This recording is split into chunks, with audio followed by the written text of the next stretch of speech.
Maligayang pagdating sa aking channel at mag-enjoy kayo sa ating recap patungkol sa paghihiganti ni Kurapika laban sa mga spiders. Bibigyan natin ng recap ang laban nila ni Kurapika at Avogan. Sa ngalan ng kanyang pride, gag-antay si Avogan kay Kurapika na matagal nang naghahanap ng hustisya sa pinaslang niyang mga angkan ng Kuruuta tribe. Sa laban na magaganap, sino kaya sa kanila ang mananalo? Nasa iisang lugar na sina Avogan at Kurapika at naghahanda para sa kanilang laban. Umiihi si Avogan at nagsilabasa na ang mga itlog ng linta na inilagay sa kanyang katawan kung saan nakaharap niya ang mga shadow beasts. Naghihintay naman si Kurapika sa kanyang likuran at naghahanda para sa kanilang laban. Nagtanong si Avogan at gustong malaman kung sino si Kurapika. Naisay ni Avogan na hindi daw karaniwang mandirigma ng Nen si Kurapika. Nararamdaman ni Avogan na personal daw ang intensyon sa likod ng mga Nen ni Kurapika. Nagsalita si Kurapika at bago pa daw sagutin ni Kurapika ang mga tanong ni Avogan, itinanong ni Kurapika kung naaalala pa daw ni Avogan ang mga taong pinatay niya. Ang sagot naman ni Avogan ay depende. Mas naaalala daw niya ang mas madaling tumatak sa kanyang isipan. Napagtanto ni Avogan na kaya pala andito si Kurapika para sa kanyang paghihiganti. Tanong ni Avogan kung sino daw ang kanyang ipinaghihiganti at sabi naman ni Kurapika ay ang kanyang Kuruuta tribe. Hindi daw naaalala ni Avogan ang mga Kuruuta tribe. Ipinaalala ni Kurapika kay Avogan ang kanilang maliit na tribo sa Lokso at kilala sila sa mga mata nilang nagliliyab. 5 taon na daw ang nakalipas ng salakayin ng mga spiders ang kanilang tribo. Pero wala pa ding naaalala si Avogan sa mga nagliliyab na mga mata tungkol sa tribo ni Kurapika. Lumalapit ng dahan-dahan si Kurapika at gusto niyang malaman kung ano ang tumatakbo sa isip nila habang pumapatay sila ng mga taong hindi nila kakilala at ano daw ang kanilang nararamdaman. Ito ang sinagot ni Avogan. Wala namang espesyal. Hindi nagustuhan ni Kurapika ang sagot ni Avogan at ito naman ang reaksyon ni Kurapika. Lapastangan! Naglabas ng matinding nen at sinabi pa niya na iiral ang hustisya. Sisimulan na ang kanilang laban at di na rin mapigilan ang sarili ni Avogan na uhaw sa laban at inilabas din niya ang kanyang matinding nen. Sabi pa ni Avogan na ang mga baliw na katulad daw ni Kurapika ang dahilan kung bakit hindi siya magsasawa sa pagpaslang. Dagdag pa niya, ang pinakagustong trabaho daw niya bilang isang miyembro ng Spider ay ang ipagkait sa mga katulad ni Kurapika ang hustisyang hinahanap nila. Sinuntok niya ang lupa ng napakalakas at nagkawasak-wasak ito. Nakaiwas naman si Kurapika sa pag-ataking ginawa niya. Gumanti si Kurapika at ginamit niya ang kanyang mga kadena na nababalot ng mga nen. Tuloy-tuloy ang kanyang pag-atake sa kalaban habang nasa himpapawid siya. Todo iwas naman si Avogan sa mga malalakas na kadena na itinitira ni Kurapika. Nasabi pa ng kalaban na delikadong matamaan siya sa kadena ni Kurapika. Nagtataka siya kung anong salamangka ang ginamit ni Kurapika sa mga kadena niya at hindi daw normal para sa isang tao ang maglabas ng napakatinding aura. Napagtanto niya na masyadong malakas si Kurapika. Nakapagdesisyon si Avogan na tatapusin na daw niya ang laban ng mabilis at sumugod na siya papunta kay Kurapika at sinuntok niya ito pero nagawang masangga ni Kurapika gamit ang kanyang braso ang suntok niya. Tumilapon siya at akala ni Avogan na napuruhan niya si Kurapika pero laking gulat niya na nagawa pang makaatake ni Kurapika kahit natama na ito ng kanyang malakas na suntok. Sabi pa niya na wala na daw silbi ang kaliwang braso ni Kurapika sa lakas ng suntok na tumama. Tumayo si Kurapika at naglakad na parang wala man lang nangyari sa kanya.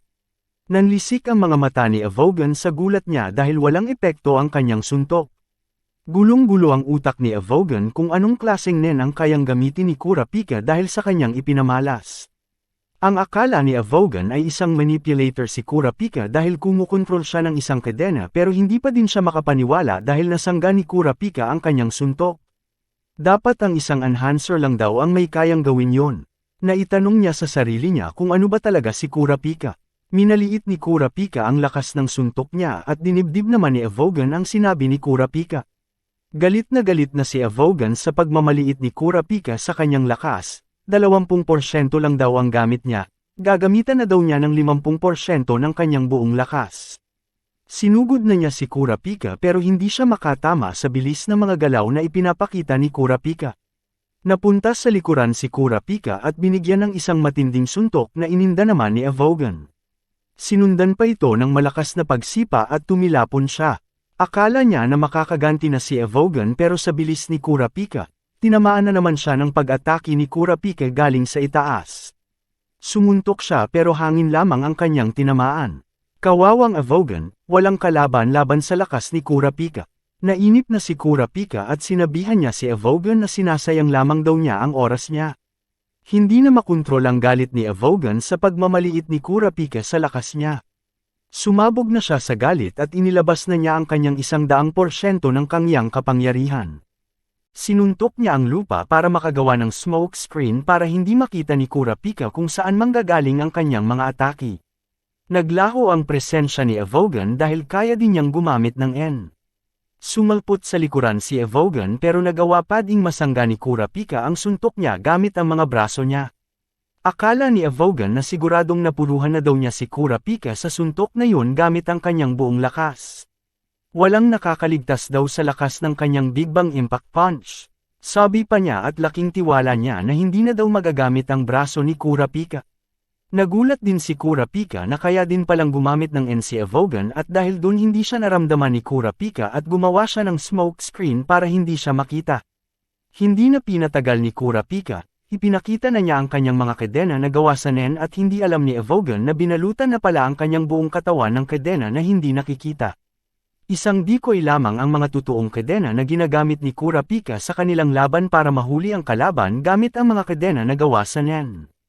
Habang nakagapos si Evogan sa mga kadena, naguguluhan siya kung kaya ba ng isang tao na gamitin ng 100% ang pagiging conjurer at enhancer. Imposible daw na e-master ang dalawang Nen ng sabay, kahit pa daw sino pa ang gumamit ng Nen, nagiging dalubhasa lang sila sa isang uri ng abilidad at yun ang likas na abilidad nila, malimit na makakagamit sila ng iba bukod dun. At dahil hirap na maunawaan ni Evogan ang abilidad ni Kurapika, ipinaliwanag ni Kurapika ang kanyang tunay na abilidad. Tinanggal niya ang kanyang contact lens at nakita ni Evogan ang mga pulang mata ni Kurapika na puno ng galit at paghihiganti. Naaalala na ni Evogan ang mga tribu na pula ang mga mata. Pumunta sila sa isang lugar na hindi kilala at gustong-gusto daw ng kanilang pinuno na makuha ang mga pulang mata.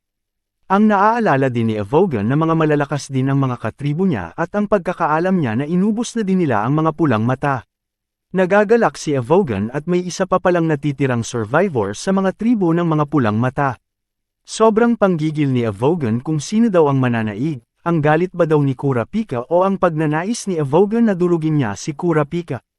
Akala talaga ni Evogan na makakawala siya sa mga kadena ni Kurapika. Sinubukan niya na makawala at ilabas ang kanyang Nen pero nabigo lamang siya at napagod ito. Nagtataka siya kung bakit ayaw lumabas ang kanyang Nen. Sabi naman ni Kurapika na sa oras na magbago ang kulay ng kanyang mga mata, lumilipat ang kanyang Nen type sa specialist. At kapag naging specialist na siya, nagiging master na siya ng mga ability ng lahat ng ibang Nen type. At ito ang tunay na Nen power ni Kurapika, ang Emperor Time. Pinagpapawisan na si Evogan sa mga matinding revelasyon ni Kurapika patungkol sa kanyang tunay na Nen power. Pero hindi pa din kayang maniwala ni Evogan na kaya palang gamitin lahat ng klaseng Nen type ng 100%. Ipinakita niya kay Evogan ang mabilisang pagpapagaling ng kaliwang braso na sinuntok niya gamit ang pinabilis na pagpapagaling ng isang enhancer. Nawalan na ng kumpiyansa si Evogan sa ipinakitang pinabilis ng pagpapagaling ni Kurapika. Si Evogan pala ang hinahanap ni Kurapika para sa una niyang target at masubukan ang kanyang abilidad laban sa mga spiders. Isang malakas na enhancer na magaling sa offense at defense at malaki ang tiwala sa kanyang sarili.